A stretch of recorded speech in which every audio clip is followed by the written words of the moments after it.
आम्हाला एक बराच काळ निघून जातो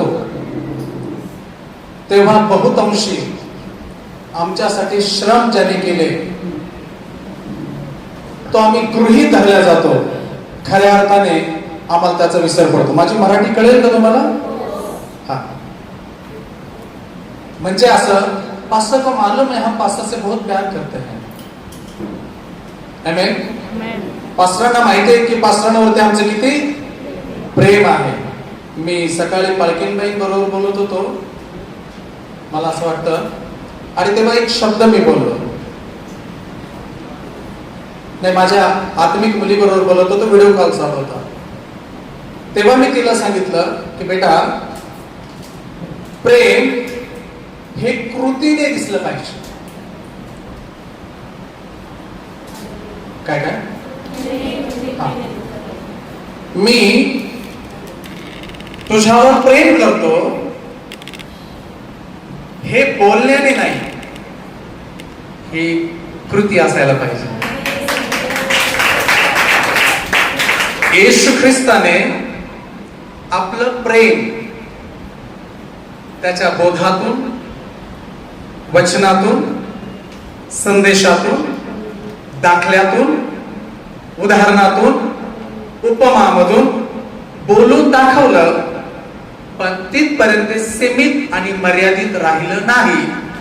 त्यासाठी तो बोधस्तंभावरती मेला आणि तिथून त्याने आपलं प्रेम प्रगट केलं.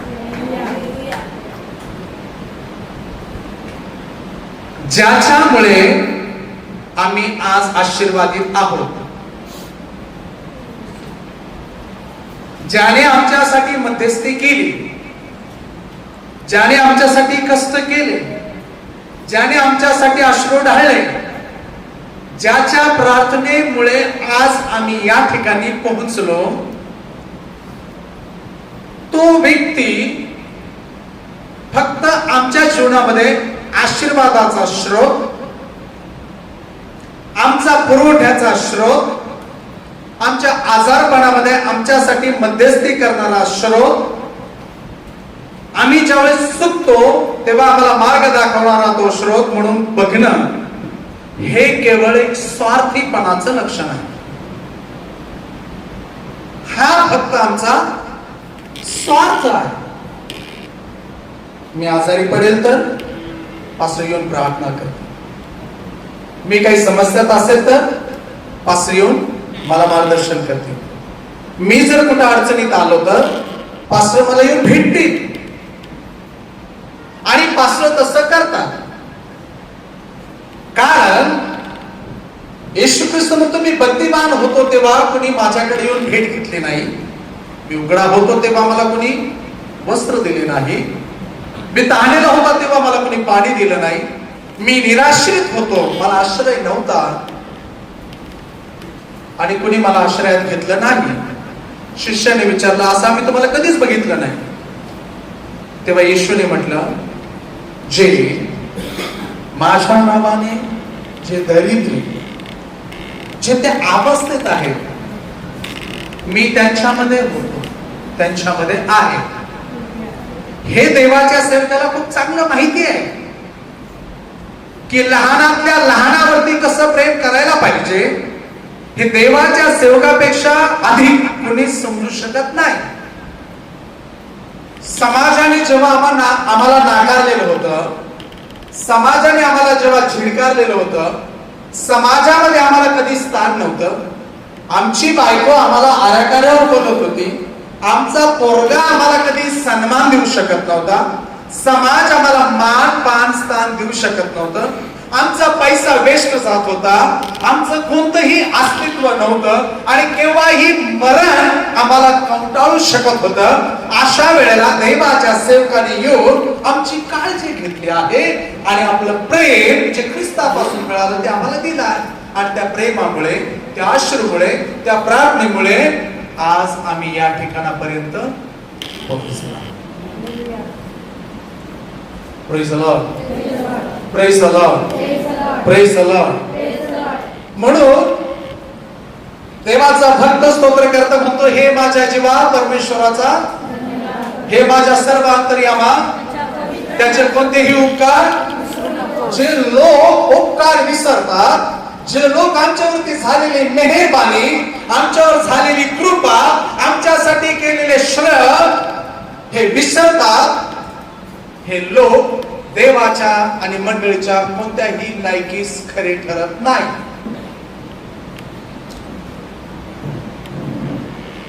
म्हणून एक छोटी गोष्ट मला तुमच्याशी बोलायची आहे. तुमच्यापैकी किती लोक रेंटल घरामध्ये राहतात? भाडोत्री घरात किती लोक आहेत? हात वरती करा. काही टेन्शन नाही, मी भाडोत्री घरात आहे. 3 घर आहेत मला भाडोत्री, माझ्या पोरांसाठी, माझ्या बायको लेकरांसाठी आणि आमच्या बायबल क्लास आहे. 3 घर. मला 28,000 रुपये रेंट द्यावा लागतो प्रत्येक महिन्यात. देवाचे बहुतांशी सेवक प्रेषितांच्या कृत्यांमध्ये हे रेंटलच होते, भाडोत्री घरातच राहिले. त्यांना स्वतःची घरं त्यागावी लागली. आणि त्याच्याही पेक्षा जास्त महत्वाचं सांगतो, येशू ख्रिस्ताला डोकं टाकवायला पण जागा नव्हती. तुम्ही किती धनवान आहे माहितीये? तुम्हाला डबल मजली घर आहे, तुम्हाला स्वतःची घर आहे. येशू पेक्षा जास्त श्रीमंत आहे तुम्ही.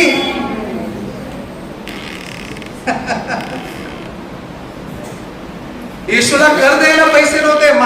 पेट्रोल म्हटलं गळ टाक, मासा मिळेल, त्याचं तोंड उघड, 2 नाणी भेटतील, एक तुझ्याबद्दल एक माझ्याबद्दल देऊन टाक. तुमच्या घरपट्टे भरलेली आहेत, भरली की नाही? तुम्ही येशूपेक्षा जास्त श्रीमंत आहे, येशूपेक्षा जास्त जागा आहे तुम्हाला. पण हे त्याच्या आशीर्वादामुळे आहे, त्याच्या कृपेमुळे आहे. आम्ही म्हणूया यस. आज मी माझ्या भावाला, बाळासाहेबांना भेटत असताना काल रात्रीपासून आम्ही फार कमी बोललो. पहिलीच रात्र आमच्या अशी आम्ही फार कमी बोललो, नाहीतर बऱ्याच वेळा मी रात्रभर गप्पा मारतो. पण माझं काही काम चालू होतं आणि बाळासाहेबांनी समजून घेतलं की मला बरंच काम बाकी आहे आणि ते झोपून घेतलं त्यांनी. आणि मग मी त्यांना सकाळी काही गोष्टी माझ्या मनात आजही आताही आहेत, काही प्रश्न बनवून राहिले. 2 गोष्टी नेहमी घडतात जेव्हा पास्टर, देवाचा सेवक मंडळीला डेव्हलप करत असतो, मंडळीला उभा करत असतो, मंडळीला स्थापित करत असतो, मंडळीला मजबूत करत असतो. तेव्हा मंडळीतल्या समंजस लोकांनी पास्टरने त्यांच्या फॅमिलीला मजबूत केलं पाहिजे.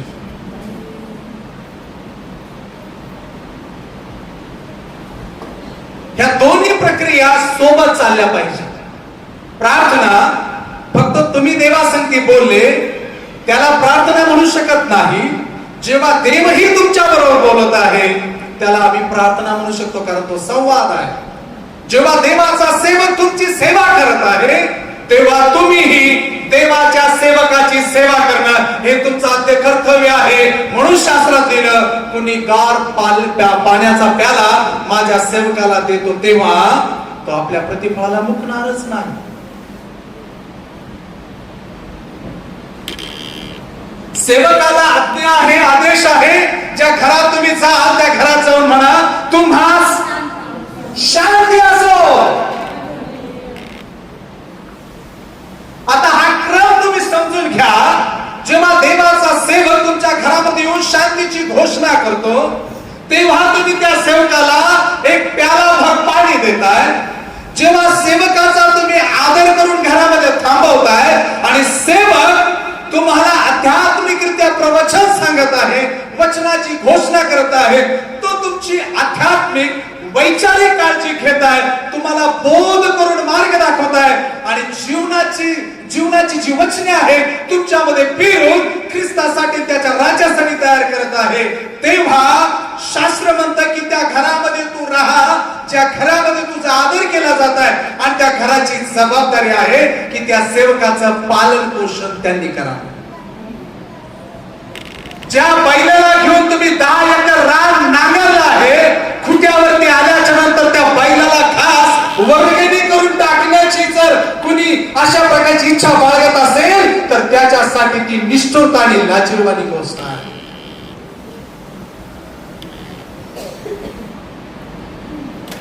तुम्ही नॉर्थ इंडिया सोलापूरच्या अलीकडे जर पाहिलं तर एक विचारधारा, एका प्रवाहात चालू आहे आध्यात्मिक लोकांची.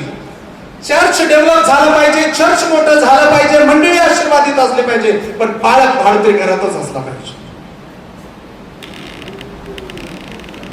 ही सोलापूर पासून दिल्लीच्या अलीकड पर्यंतची विचारधारा आहे आध्यात्मिक लोकांची. पण सोलापूर पासून पुढे साऊथ इंडिया आम्ही तिकडच्या लोकांमध्ये जेव्हा पाहतो तेव्हा असं ते लोक म्हणतात की आमचा देवाचा सेवक अद्भुत मंत्री सनातन पिता याच्यापासून आमच्यासाठी मध्यस्थी करतो म्हणून तो आमच्याकडच्या आमदार, खासदार, नेता, पुढारी, महंत, पंडित, विद्वान, साहित्यिक या सर्वांपेक्षा श्रेष्ठ आहे.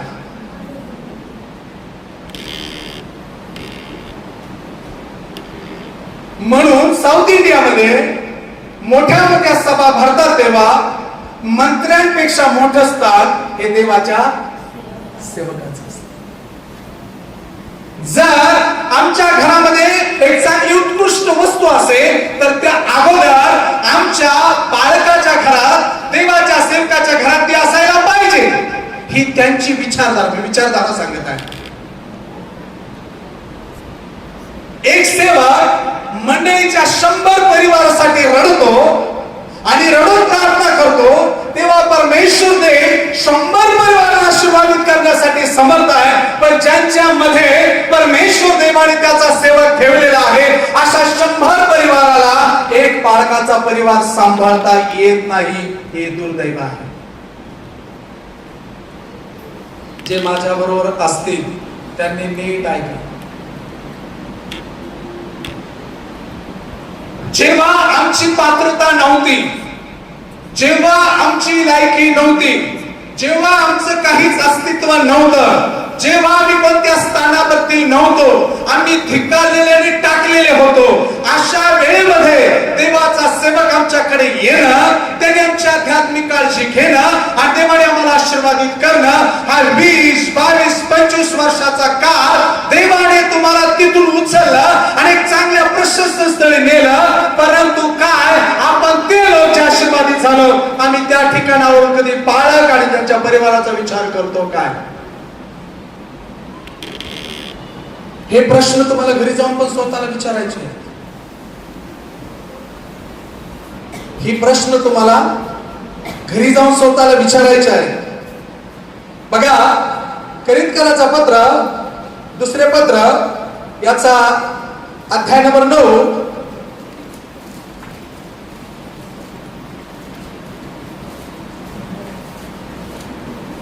वचन नंबर 12.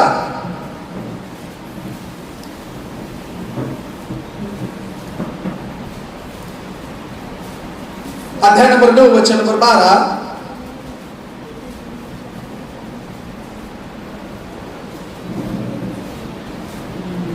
वाचा. ही सेवा केल्याने, ही सेवा केल्याने, कोणती सेवा? वचन नंबर 9, पवित्र जनांना वचन नंबर 9. त्याने चहूकडे दिले आहे, चहूकडे वाटप करीत असतो, गरीबास, दरिद्रास दान धर्म करीत असतो, त्यांची धार्मिकता. बर, वचन नंबर 13. या सेवेच्या कसोटीमध्ये तुम्ही ख्रिस्त सुवार्तेच्या पत्कराबाबत माझ्या पवित्र शास्त्रामध्ये दिलेली या सेवेच्या योग्य तुमची लायकी पडते. ठीक आहे, या सेवेच्या योग्य तुमच्या शास्त्रामध्ये लहानीपणात जर असेल तर त्यामध्ये स्पष्ट लिहिले आहे. वचन नंबर 11. म्हणजे तुम्ही सर्व प्रकारच्या औदार्यासाठी सर्व गोष्टींनी धनसंपन्न व्हाल, त्या औदार्यावरून आमच्याद्वारे देवाचे आभार प्रदर्शन होते. ही सेवा केल्याने पवित्र जनांच्या गरजा पुरविल्या जातात. इतकेच केवळ नव्हे तर देवाचे फार आभार प्रदर्शन केल्याने ते अतिशयित होतात. या सेवेच्या योगे तुमची लायकी पडते. आहे का असं? आहे का असं? जरा पुढे वाचा. 13चा ब भाग. आपके पास बाइबल है क्या? या सेवेच्या कसोटीमध्ये तुम्ही ख्रिस्त सुवार्तेच्या पत्कराबाबत अंधधारकपणा दाखवल्यामुळे आणि त्याच्यासाठी व सर्वांसाठी दान देण्याचे तुमचे औदार्य, यामुळे देवाचे गौरव होते. आता हा संपूर्ण जो भाग आहे, हा 6 ते 8 वचन जे काय आहे त्या वचनांमध्ये म्हणजे सुरुवात याची अशा आहे की मंडळीमध्ये वर्गण्या करण्याची वेळ येऊ नये. म्हणजे माझं चर्च आहे, माझी मंडळी आहे, माझ्या मंडळीसाठी कशाची गरज आहे याच्यासाठी मी पावती पुस्तक छापून बाहेरच्या चर्चच्या लोकांना किंवा बाहेरच्या लोकांना मी त्या पावती पुस्तकांचं वाटप करावं, त्यांनी आमच्यासाठी काहीतरी दानधर्म किंवा देणग्या द्याव्यात. अशी वेळ, अशी वाईट वेळ, अशी घाणेरडी वेळ माझ्या मंडळीवर येऊ नये. बोला आमेन. म्हणून आम्ही बोला आमेन. म्हणजे वर्गणीपासून सुरुवात होते दानधर्म, त्याच्यानंतर संतोषाने देणारा देवाला आवडतो. नंतर पवित्र जनांच्या सेवेमध्ये जे कुणी पुढे येतात यावरून त्यांची लायकी पटते, असं माझं शासन.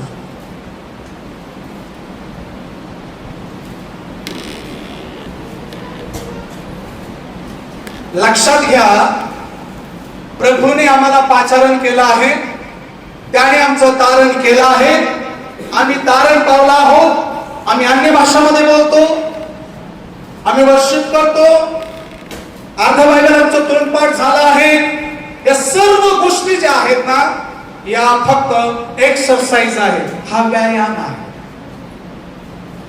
याच्या पलीकडची जी सेवा आहे ती ही आहे की जेव्हा माझा फोकस तुम्ही लक्षात घ्या, पवित्र जनाच्या सेवेसाठी आम्ही जेव्हा पुढे येतो त्यावरून आमची लायकी पडते. बस मला एवढंच तुम्हाला सांगायचं आहे.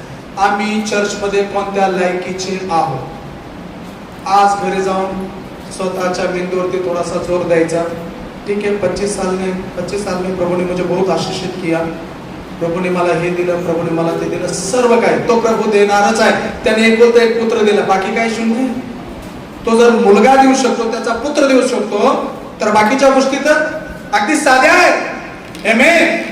Praise the lord, praise the lord. परंतु ज्याने आमच्यासाठी त्याचा सेवक दिला, आमची सेवा करण्यासाठी, आमची काळजी घेण्यासाठी, आमच्यासाठी मध्यस्थी करण्यासाठी, आमचे अश्रू पुसण्यासाठी, आमच्या वाईट आणि खराब अवस्थेमध्ये आम्हाला आधार देण्यासाठी, आमच्या दुःखाच्या परिस्थितीमध्ये आमचं सांत्वन करण्यासाठी जो देवाचा सेवक आमच्यासाठी दिलेला आहे, त्याच्या संबंधाने आम्ही काळजी करण्यामध्ये, त्याच्या संबंधाने आम्ही त्याची सेवा करण्याच्या बाबतीत जर आम्ही कमी पडलो असू तर आमची मंडळीमध्ये प्रभूच्या समोर लायकी काय.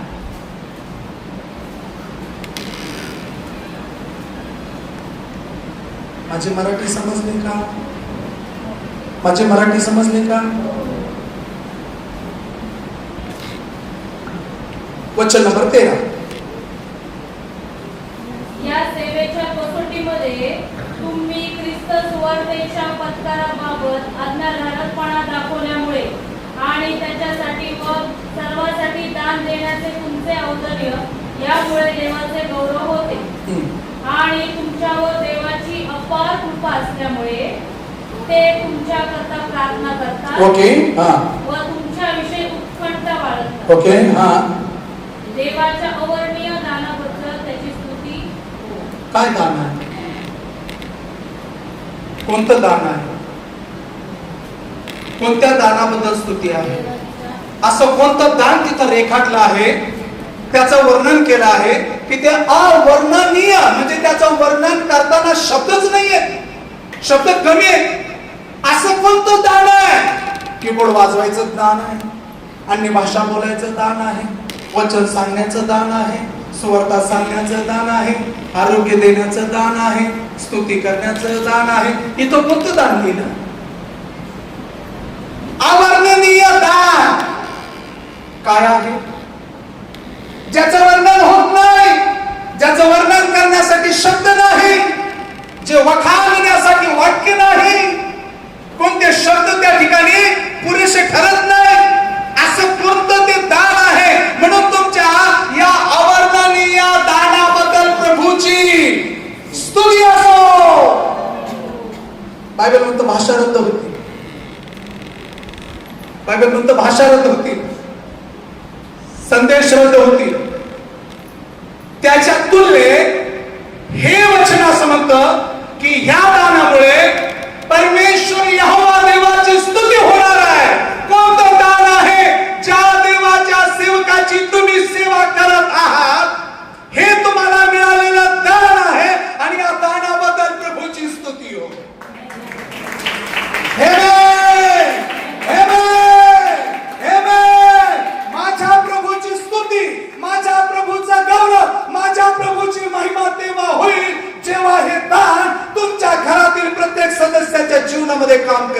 ते कोणतं?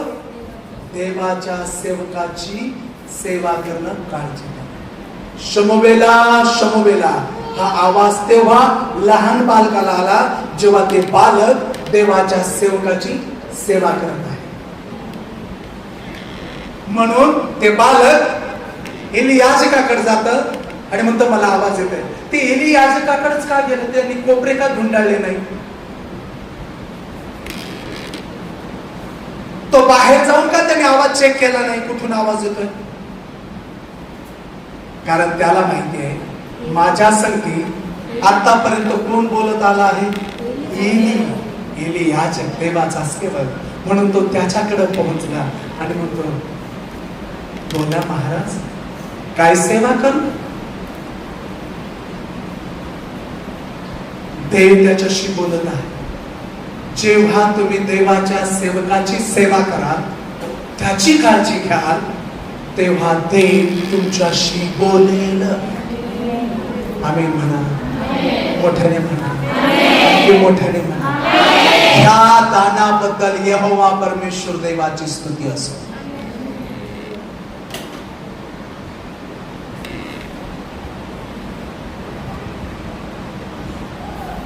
कधी कधी फार मोठे मोठे संदेश आपल्याकडे येतात, तेव्हा मी अगदी हक्के पक्के होतो. काय संदेश, काय संदेश. आज हक्के पक्के व्हा. कित्येक वेळा आम्हाला आमच्या पालकाची आठवण देखील नसते. कित्येक वेळा आमच्या सेवकाची आम्हाला आठवण देखील नसते. पण सेवकाच्या परिवारात आणि सेवकाच्या प्रार्थनेत असा एकही दिवस जात नाही की त्या दिवशी तो तुम्हाला विसरलेला असतो. तो कुठेही गेला आणि गुडघे टेकले की त्याच्या समोर फक्त ती मंडळी असते आणि त्या मंडळीतला प्रत्येक परिवार असतो आणि त्या परिवारातला प्रत्येक सदस्य असतो. जेव्हा एखाद्याचा फोन येतो की आम्ही आजारी आहोत, तो 4 लाखांना तरी फोन करून सांगतो, तो ग्रुपला इन्फॉर्मेशन देतो, त्यांच्यासाठी प्रार्थना करा. मला तुम्हाला हा प्रश्न विचारायचा आहे की तुमच्या घरातील एक दुःखद बातमी जेव्हा तुमच्या नातेवाईकाला सांगता, तेव्हा तुमच्या नातेवाईकांपैकी किती लोक हिरिरीने आणि तातडीने तुमची काळजी म्हणून तुम्हाला फोन करतात आणि विचारतात? झालं कधी असं? तेव्हा ते रक्त फार पातळ होत. तेव्हा ते नाती परके वाटू लागतात. तेव्हा ते लोक आपल्याला फोन करणं टाळतात, कारण त्यांना माहितीये अशा प्रसंगात जर आपण यांना फोन करावा आणि यांनी जर काही मागितलं तर.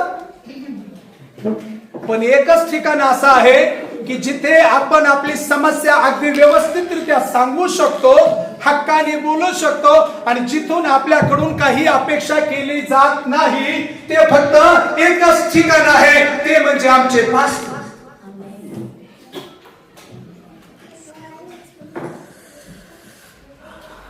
म्हणून मी साऊथ इंडिया नॉर्थ इंडिया हा भेद का सांगितला? का साऊथ इंडियाची प्रशंसा नरेंद्र मोदीजींनी पण केली. साउथ इंडिया के लोगों को हम जानते हैं, वो बहुत होशियार है. नॉर्थ इंडियाला का नाही म्हटलं? म्हणजे सांगून टाकलं त्यांनी, नॉर्थ इंडियाचे लोक बावळट आहेत तेवढं.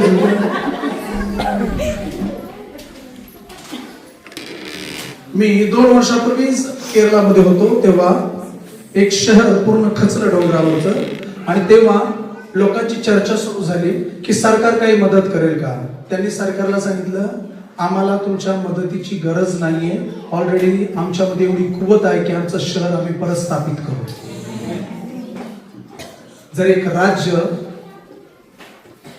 एवढ्यापर्यंत सुधारलेलं आहे, पुढारलेलं आहे की ते सरकारवरती अवलंबून नाही, तर मला असं वाटतं की आपलं चर्च इतकं पुढारलं पाहिजे, इतकं सुधारलं पाहिजे की आम्ही कुणावरही अवलंबून राहता आम्ही संपलो परत उभे राहिलं पाहिजे. सांगितलं की पाळकसाहेबांचं चर्च पाडलं गेलं, परंतु ते खचले नाही. पाळकसाहेब आणि त्यांचं चर्च हे कधी खचण्यासाठी प्रभूंनी पाचारण केलंच नाही. आम्हाला खचण्यासाठी आणि घाबरण्यासाठी प्रभूने पाचारण केलं नाही. आम्ही घाबरणाऱ्यांपैकी नाही. आम्ही नुकसानीला घाबरत नाही. मला तुम्हाला विचारू द्या, 12 तास 8 तास तुम्ही काम करता आणि तुम्हाला माहिती आहे महिना भरल्याच्या नंतर तुम्हाला पेमेंट मिळणार आहे.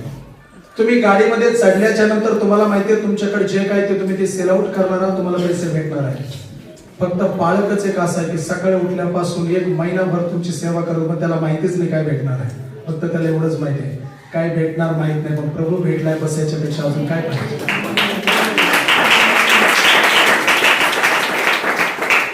तुम्ही एखाद्याच्या शेतामध्ये तो काहीच देणार नाही अशा विचाराने जाऊन काम करायला जर लागले, तुम्हाला काहीच भेटणार नाही. तुमच्या घरचे लोक तुम्हाला काय म्हणतील?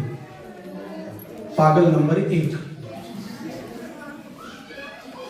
विचारलं जातं काही देणार आहे का तो ना नाही, तसं काही ठरलं नाही. अरे बिना ठहरा की तू कैसे काम पे गया, तर म्हणतो मालूम नाही देगा की नाही. अरे देणार आहे की नाही हे पण माहिती नाहीये तरी पण तू काम करतो. ते घरातले लोक काय म्हणतील? देवाला धन्यवाद द्या, पाळकीनी पाळगाला पागल म्हणत नाही. का? कारण त्यांना माहिती आहे मनुष्यापासून आम्हाला काही प्राप्त होणार नाही. आम्हाला प्राप्त होणार आहे ते आमच्या स्वर्गीय बाबापासून. रोजची भाकर आज भासते तो दिन. इथे काही मॅनेजमेंट नसतं. माझे आजोबा पालक आहेत. त्यांच्या मुलाने त्यांना प्रश्न विचारला, म्हणजे पप्पा आपण हे दररोज हे पावशेर तेल, ही पावशेर साखर, हे असं दररोज एवढं का आणतो आपण 100, 150, 200 रुपयाचं? मग बाळासाहेबांनी त्यांना एका दुकानात नेलं आणि ते दुकान असं मोठं होतं, परंतु लाकडी त्याला बाजूने होतं, म्हणजे भिंती त्याला नव्हत्या लाकडी. मग तिथं सूर उंदीर ते पळताना त्यांनी दाखवलं. कसं आहे म्हणजे आपलं घर एक तर छोटं आहे.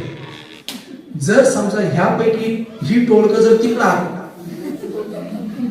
आणि जर ह्या टोळक्याने जर आपले धान्य हे सर्व जर खाल्लं किंवा त्याच्यापासून आपल्याला जर काही त्रास झाला तर परत हॉस्पिटलला जावं लागेल.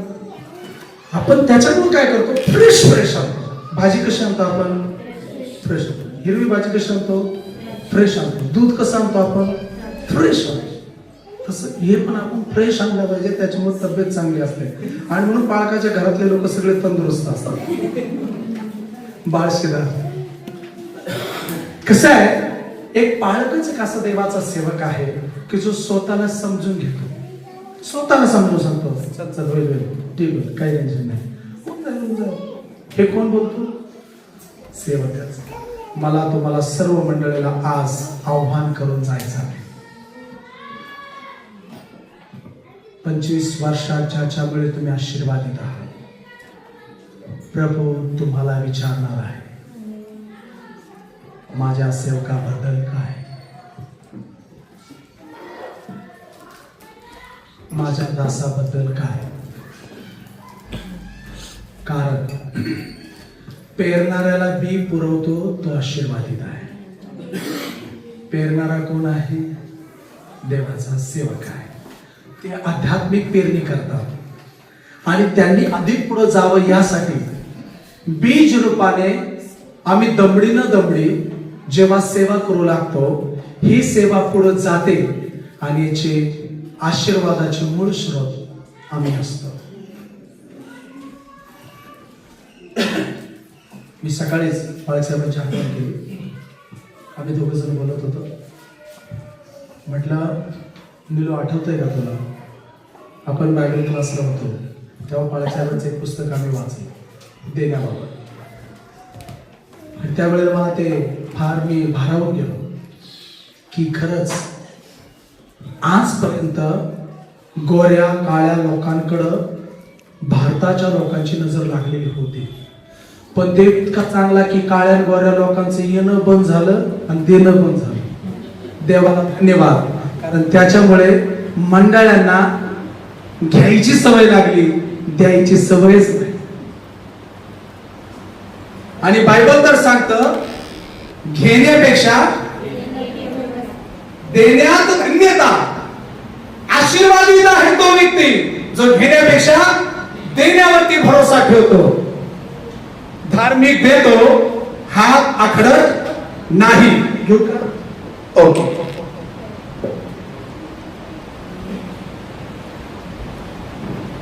मला तुम्हाला विचारायचं आहे, तुमच्या वार्डमध्ये प्रत्येक घरात नगरसेवक आहे की पूर्ण वार्डातून एक नगरसेवक आहे?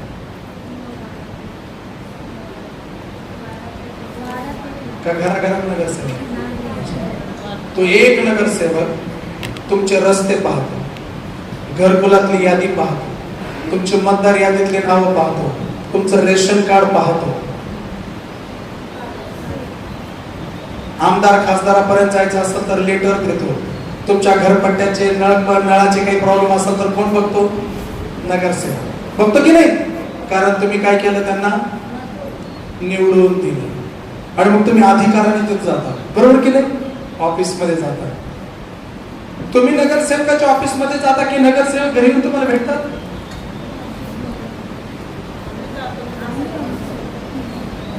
बोला ना. तुम्ही मतदान नाही ना करत, तुम्हाला नगरसेवक नसतील बोलतो. मग आहे का? अच्छा, मग तुम्ही ऑफिस कडे जाता, पालिकेकडे जाता की पालिका तुमच्याकडे येते, नगरसेवक येतो? नगरसेवक एकटाच येतो. जब भी चुनाव है आपको हाफ KG चिकन तो 500 रुपए दे के चला जाता. उसके बाद में 5 साल आता है. त्याच्यात कधी जर आले एखाद्या कार्यक्रमात, अख्खी पब्लिक एका बाजूला, साहेब एका बाजूला. साहेबांना जायचंय, लवकर कार्यक्रम उठून घ्या, प्रार्थना नंतर घ्या, वचन नंतर घ्या, पहिले ह्यांचं बघा. किती दिवसानंतर आले? निवडून कोणी दिलं? आमच्यामधूनच होते, आम्ही निवडून दिलं. एकदाच येतात, कधीतरी बोलवलं तरी येतात. आमच्या पत्रिकेत त्यांचे नावावर शुभेच्छू, मुख्य अतिथी. त्याला माहिती पण नाही पत्रिकेत आपलं नाव आहे. मग 2% ते रस्त्यात खाणार, संडासात खाणार, गटारात खाणार, सगळीकडे ते खाणार. 2% ते त्यांना मान पान बहुमान सन्मान, हार तुरे शेले पागोटे, सत्कार समारंभ, लग्नात त्यांचा सत्कार. मला मंडळीला हे विचारायचंय,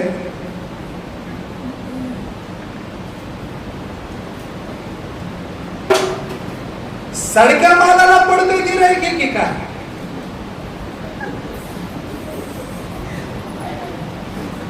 अरे जो आमच्यासाठी रात्रंदिवस रडतो, प्रार्थना करतो, मध्यस्थी करतो, मोशे म्हणतो, हे देवा, जर ह्यांच्यापैकी जर कोणीही माझ्या सोबत पुढे असणार नसेल आणि यांचंही नाव नसेल तर माझंही नाव त्या जीवनी पुस्तकातून काढून टाक. ही म्हणण्याची दानत फक्त देवाच्या सेवकामध्ये आहे. जर माझ्या लोकांवरती कोणत्या प्रकारची अन्यायग्रस्त परिस्थिती असेल, जर त्यांची हानीच होत असेल आणि दैवाने जणू काही त्यांना सोडल्यासारखं केलं असेल, तर बाळकाच्या घरात जसं काही कुणी मयत झालाय असं वातावरण असतं आणि केवळ प्रार्थना असते, केवळ देवाकडे रडणं असतं. आजही मी माझ्या मित्राकडे येतो ना, तेव्हा माझ्या मित्राला मी दररोज जेव्हा येतो त्यावेळेला मी गुडघ्यावरती पाहतो. आजही मी त्याला शोधत होतो. मी जॉयला विचारलं, जॉय पप्पा फिरायला गेले का रे? आणि म्हणून मी वॉशरूम कडे चाललो, तेव्हा तो खुर्चीवर बसून प्रार्थना करत होता. मी आमची बहीण पालकीनबाईंना सांगितलं, पालकीनबाई काळजी करू नका, माझा प्रभू माझ्या भावाची प्रामाणिकता पाहून आशीर्वादित केल्याशिवाय नाही. जर एवढ्या प्रामाणिकपणे सेवा करूनही जर देव आशीर्वादित करणार नाही, मग देव आशीर्वादित नेमकं कुणाला करणार आहे? मी जे उदाहरण तुम्हाला नगरसेवकाच्या बाबतीत सांगितलं, नगर सेवक, नगर अनेक गल्ल्यांनी, अनेक वस्तींनी तयार झालेलं एक नगर, त्याचा तो सेवक ज्याने कधी सेवा केली नाही, उलट मुटके मोडले. परंतु नगरसेवक नसून देवाचा सेवक, ज्याची तुमची कधी ओळख नाही, तुम्ही कधी त्यांना मतदान केलं नाही, तुम्ही कधी त्यांना निवडून दिलं नाही. निवडून कुणी घेतलं? देवाने घेतलं. त्यांना पाचारण कुणी केलं? देवाने केलं. तुमची सेवा करायला कुणी पाठवलं? देवाने पाठवलं. तुमची काळजी घ्यायला कुणी पाठवलं? देवाने पाठवलं. तुम्ही ज्याही परिस्थितीत असाल त्या परिस्थितीमध्ये तुमच्यासाठी त्यांनी भेट दिल्या, त्यांनी तुमची काळजी घेतली. हे त्यांना कुणी सांगितलं? देवाच्या सेवकाने सांगितलं. हो, तो श्रीमंत व्यक्ती हा लोकातून म्हणतोय, आपल्याला माझ्या बापा, माझे भाऊ येतात, त्यांना सांगण्यासाठी या लाजाराला पाठव. तो म्हणाला, माझे सेवक तिथे आहे. तुझ्या भावाने त्यांचं ऐकावर. नरकात जायचं नसेल ना, तू जिथं आहे ते तू तुझ्या भावाने यायचं नसेल ना, तर तुझ्या भावाने त्या सेवकांचा संदेश त्यांचा ऐकावं. आणि जे घर ऐकणार नाही, जे लोक ऐकणार नाही, देवाच्या सेवकाला सांगितलं, पायाची धूळ झटक, निघून जा. न्यायाच्या दिवशी ती धूळ त्यांच्या विरोधात बोलेल, यांनी देवाच्या सेवकाला अपमानित केलेलं आहे.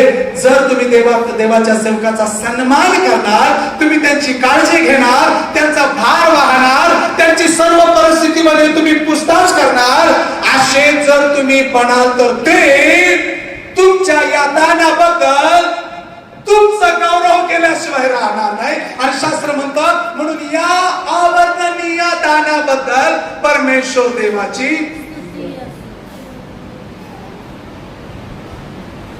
गवाही देते समय आप क्या बोलते हो? परमेश्वर को धन्यवाद कि परमेश्वर ने मुझे चंगाई दी. आप परमेश्वर को धन्यवाद इसलिए दे दो कि परमेश्वर की दास की सेवा करने का अवसर प्रभु ने मुझे दिया. नेहमी परमेश्वर देवाचा सेवा काय म्हणतो? प्रभूला मी धन्यवाद देतो की तुमची सेवा करण्याची संधी मला प्रभूने दिली. का बरं? त्याला माहिती प्रतिफळ कुठून आहे.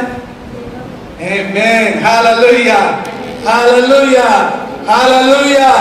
Praise the lord, praise the lord. तुमचा आवाज फार खाली गेला. तुम्हाला हे गाणं नको वाटतं? मी जर आता म्हटलं, चला, देवाच्या आत्म्याने मला सांगितलं आहे की आज तुमच्यावरती तो सांडून वाहणार आहे, अनेक लोकांनी भाषा बोलणार आहेत, अनेक लोक अद्भुत आनंदाने भरणार आहेत, तर मी उभे राहणार. Hallelujah, hallelujah, hallelujah. सगळे साप निघणार, आवाज येणार, रबा रबा रबा. गावाच्या आजूबाजूचे सगळे लोक म्हणणार, आज चर्चमध्ये काय चाललं बाबा? काय झालं? आज लयच गिरकट पकायला लागली. कधी आम्ही भाषा बोलत नाही, त्यांना कोण वाटतं ही बोलायला लागते का?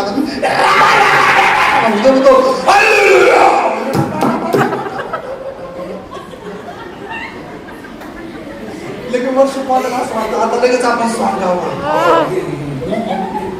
पवित्र आत्मा. मग त्यांना पण गाणे सुचायला लागतात. मग 12:30चं चेर 2 वाजता सुटतं, कारण दान प्राप्त व्हायला लागलं. पण हे दान कोणालाच नको आहे. पाळक साहेबांची सेवा करायचं, ज्याच्यामध्ये प्रभूची स्तुती होणार आहे, महिमा होणार आहे, गौरव होणार आहे. किती आडाण्यातला आडाणे असो, मला असं वाटतं माझी मराठी त्याला चांगलीच कळली गडे. तरुणांना बाळगाची सेवा करा, देवाची नंतर करा. दिसणाऱ्याची सेवा नाही करू शकत तर न दिसणाऱ्या देवाची काय सेवा करणार आहे? जो दिसणाऱ्या बाळगाला सांभाळू शकत तर तो देवाचं काम काय सांभाळणार आहे? अरे 100 कुटुंब मिळून एका देवाच्या सेवकासाठी एक घर उभा करू शकत नाही. आम्ही 100 रुपये काय कामाचे?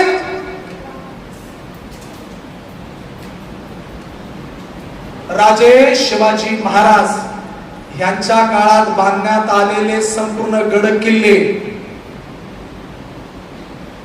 फक्त 5-50 दगड जरी तिथं व्यवस्थित केले तर त्याचे फोटो तयार करतात. गड किल्ले बांधणारे आम्ही. अरे त्यांनी किल्ले बांधले, तुम्ही फक्त दगड ठेवले. प्रसिद्धी पावण्यासाठी लोक फक्त तेवढं करतात. म्हणून बाळकाला फक्त हात पुरे देऊन बाळकाचं पोट भरत नाही.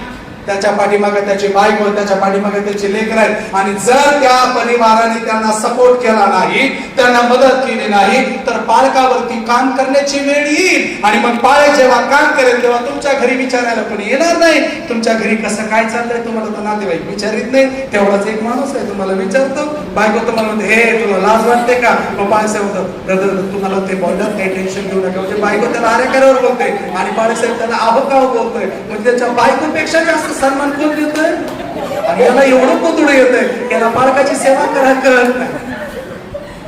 It's a reality, it's a fact. हे सत्य आहे, हे खरं. जेव्हा आम्हाला कोणीही इज्जत देत नव्हतं तेव्हा इज्जत देणारा फक्त एकच, जो देवाचा सेवक. आमेन म्हणा, आमेन म्हणा, आमेन म्हणा. Praise the Lord. जेव्हा पालक आशीर्वादित, मंडळी आशीर्वादित.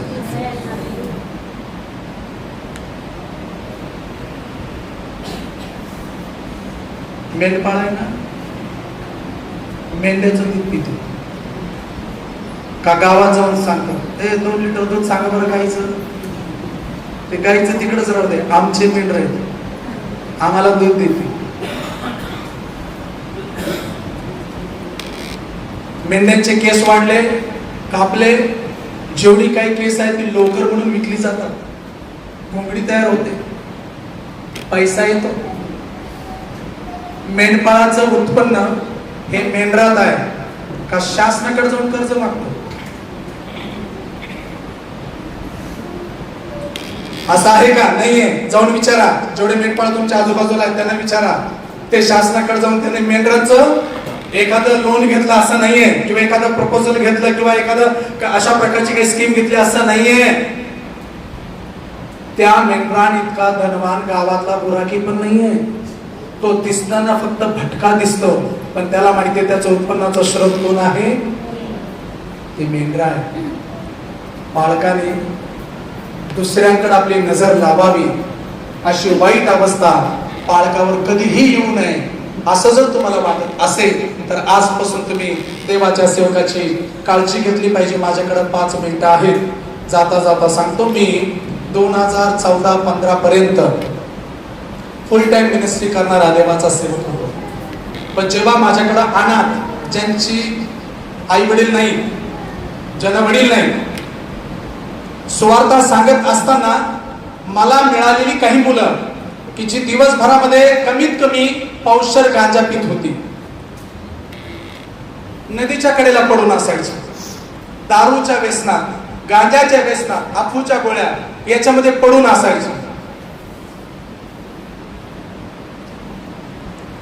मी सुवार्ता सांगत असताना ती मुलं मला भेटली, आणि भेटल्याच्या नंतर ती मुलं माझ्या पाठीमागे चालत चालत आली, आणि त्यांनी मला सांगितलं की पाळक साहेब, आता आमची इच्छा आहे की आम्ही तुमच्या बरोबर यावं, तुमच्या पाठीमागे यावं, तुम्ही जिथे ठेवाल तिथं आम्ही राहावं, तुम्ही जे खाऊ घालाल ते आम्ही खावं, पण आम्हाला तुम्हाला आणि देवाला सोडायचं नाही. आणि मला मंडळीवरती फार अभिमान होता. माझी मंडळी फार चांगली, आणि ती चांगलीच आहे, कारण ती ख्रिस्ताची वधू आहे, तिला कसं नाव ठेवू? ख्रिस्ताची मंडळी ती, तिला कसं नाव ठेवू? मला अभिमान, मला मंडळीबद्दल स्वाभिमान, मला गर्व.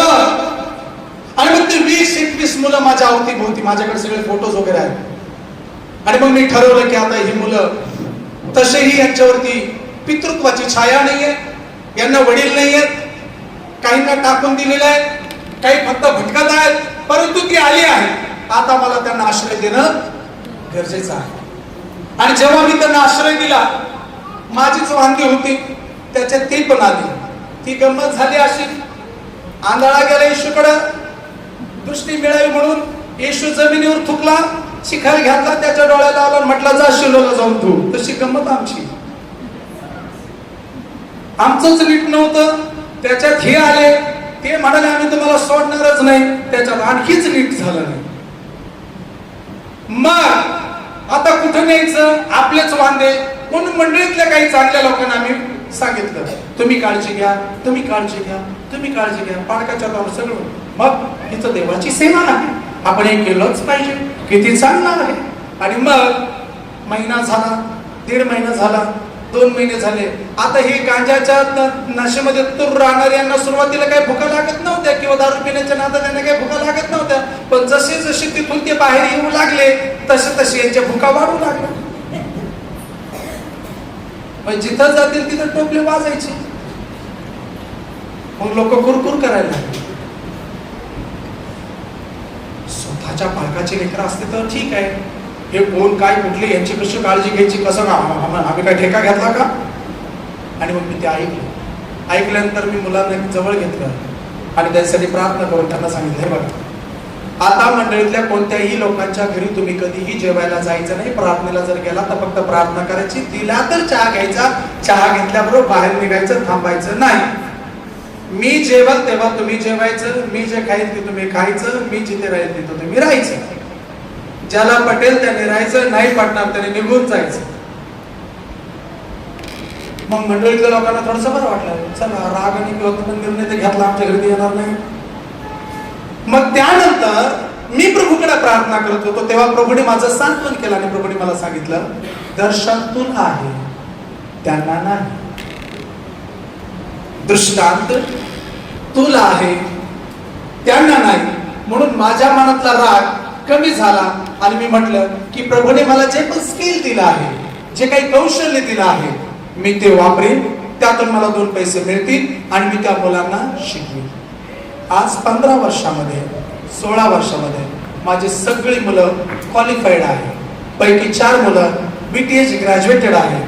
पैकी 1 मुलगा PD पुन्हा UPS ला शिकत आहे. 1 मुलगा डॉक्टर आहे. आजही मी काम करत आहे. परंतु दुःख हे आहे की मंडळीला दृष्टांत नाही. आणि जेव्हा दृष्टांत आणि दर्शन नसतं, जेव्हा विजन नसतं, तेव्हा फक्त हे रुटीन असतं, हा सराव असतो. म्हणजे सालाबाद प्रमाणे जशी यात्रा भरते ना, तसं चर्च सालाबाद प्रमाणे नव्हे तर प्रत्येक आठवडी बाजार जसा असतो ना, फक्त चर्च मध्ये येणे आणि जाणे. कारण दृष्टांता विरहित मंडळी आहे. ज्या मंडळीला दृष्टांत आहे ती मंडळी पालकाला आणि पालकाच्या दृष्टांताला आणि देवाच्या दृष्टांताला विजनला समजून घेते आणि अशाच मंडळीला स्वर्गामध्ये प्रतिफळ आहे. जे माझ्या बरोबर त्याने आमेन म्हणा, जे माझ्या बरोबर त्याने प्रेज द लॉर्ड म्हणा. ते लेकरं उपाशी राहिले नाही. माझे लेकरं ब्रँड खातात, ब्रँड राहतात, ब्रँड जगतात आणि त्यांना कधीच कोणी म्हणू शकलं नाही की यांना आई वडील नाही. ते सगळेजण म्हणतात आमचे डॅडी आहेत, आम्हाला काही कमी नाही. आणि आजही माझे मुलं, आता तर माझं चर्च माझी मुलं चालवतात, सेवा चालू आहे, त्यांच्याद्वारे अनेक तरुण देवाच्या राज्यात येणार. मी सकाळीच बोललो, बाळासाहेब माझ्या तरुणांना मी इकडे आणीन, तेव्हा आपण तरुणांमध्ये सभा चालूया आणि त्यांच्या साक्ष तुम्ही ऐकाल. तेव्हा तुम्ही जसे म्हटले की आम्ही पटरूच्या कडेला होतो, स्टेशनवरती होतो, सेम त्याही पेक्षा खरा. परंतु प्रभूने ज्यावेळेस त्यांना उचललं, आज ज्या मुखाने ते गांजा पित होती, दारू पित होती, त्या मुखाने ते वेगवेगळ्या भाषेमध्ये देवाचं वचन सांगतात, इंग्लिश मधून बोलतात. हे सर्व प्रभूच्या गौरवासाठी आहे. आणि म्हणून माझ्या चर्च मध्ये सर्वाधिक देणारे कोण लोक आहेत माहितीये? ज्या विधवा आहेत. मला तुमच्याकडे निघण्या अगोदर माझ्या एका बहिणीने 10,000 रुपये मला ट्रान्सफर केले. एक विधवा आहे. मला प्रत्येक आठवड्यात फंड देणारी, पैसा देणारी, माझ्या सेवेची माझी काळजी घेणारी दुसरे कोणी नसून त्या विधवा स्त्री आहेत, ज्यांनी प्रभूवरती विश्वास ठेवल्याच्या नंतर एका बहिणीने आपली मुलगी, आपला पती गमावला. आज त्यांना कोणीच नाही. दुसरी बहीण आहे ज्यांना मुलबाळ झालं नाही, त्यांचे पती त्यांनी गमावले. त्यांनी 8 लाख रुपये माझ्या लेकरांच्या शिक्षणासाठी लावले. ह्या दानाबद्दल परमेश्वर देवाची स्तुती हो. आणि म्हणून दुसऱ्यांची उदाहरणं सांगण्याची मला गरज वाटत नाही, कारण प्रभूने माझ्या आयुष्यामध्ये जिवंत उदाहरण दिले. आणि म्हणून मी अशा लोकांसाठी प्रभूला धन्यवाद देतो आणि अपेक्षा करतो की प्रभू तुमच्यामध्ये अनेक लोकांना आज या उत्तेजनाच्या द्वारे उत्तेजित करेल आणि तुम्हाला उभा करेल की देवाच्या सेवकाच्या परिवाराच्या, देवाच्या सेवकाची तुम्ही काळजी घेणारे लोक बनाल. कारण हे शास्त्रामध्ये दिलेलं आहे, माझ्या सेवकाच्या केसाला धक्का तर माझ्या इतका जवळ आहे देवाचा सेवक आणि त्याची तुम्ही काळजी घेत नाही म्हणजे किती दुर्दैवी गोष्ट आहे. आजपासून तुम्ही जी काळजी घेतली त्यासाठी देवाला धन्यवाद. पण कदाचित देव माझ्याद्वारे तुम्हाला सांगत असेल की आता इथून पुढे पालकाचा परिवार आमचा परिवार आहे. आमच्या घरातील एक सदस्य म्हणजे पालकाचा परिवार आहे. तुमच्या घरामध्ये 4 लोक आहेत, तेव्हा समजा की 5वा तुमच्या घरात देवाचा सेवक आहे. जे 4 लोकांवरती तुम्ही खर्च करता, एक देवाचा सेवक समानतेमध्ये जर तुम्ही 100 रुपये तुमच्या घरामध्ये खर्च करता 4 लोकांवरती 25-25 रुपये, तेव्हा तुम्ही 5वा देवाचा सेवक समजून 20-20 रुपयाप्रमाणे तुम्ही खर्च केला पाहिजे. मी बोलत असताना माझ्या आत्मिक मुलीवर बोलत असताना तिला सांगितलं, आता तुला पगार किती आहे? ती म्हटली मला 37,000 रुपये पगार आहे. मी म्हटलं आतापासून प्रभूला धन्यवाद देत प्रार्थना करत, दशमांश नाही प्रथमांश, याचा अर्थ असा तुझा पती आणि तू आणि तिसरा माझा प्रभू, अशा 3 विभागण्या तुझ्यामध्ये झाल्या पाहिजे. जेव्हा ह्या विभागण्या होतील तेव्हा येणाऱ्या दिवसात तू PhD करणार आहे, डॉक्टरेट हासिल करणार आहे, IAS ऑफिसर होणार आहे, तुझे दोन्ही स्वप्न प्रभू पूर्ण करणार आहे. तर तुला आतापासून ही सवय लागू दे की तुझ्या बरोबर एक सदस्य आहे जो दिसत नाही पण तो आहे, त्याचं नाव प्रभू येशू आहे. प्रभू येशूने तुमच्या कुटुंबासाठी काळजी घेणारा देवाचा सेवक ठेवलेला आहे. आणि म्हणून तुम्ही प्रार्थना करा, प्रत्येक दिवशी त्यांच्यासाठी गुडघे टेका, त्यांच्या लेकरांसाठी गुडघे टेका. असं म्हणतात लाख मारावं पण लाखाचा पोशिंदा मरू नये, घर फिरावं पण घराचा वासा फिरू नये. तसं काही जरी झालं ना, तर मंडळीमध्ये काही पण होऊ द्या, पण देवाचा सेवक जगला पाहिजे, वाचला पाहिजे, असायला पाहिजे. असं ज्यांचं मत आहे माझ्या बरोबर त्यांनी मोठ्याने प्रेज लॉर्ड म्हणा. प्रभू तुम्हाला फार आशीर्वाद देव. बाळक साहेब पुढे येतील.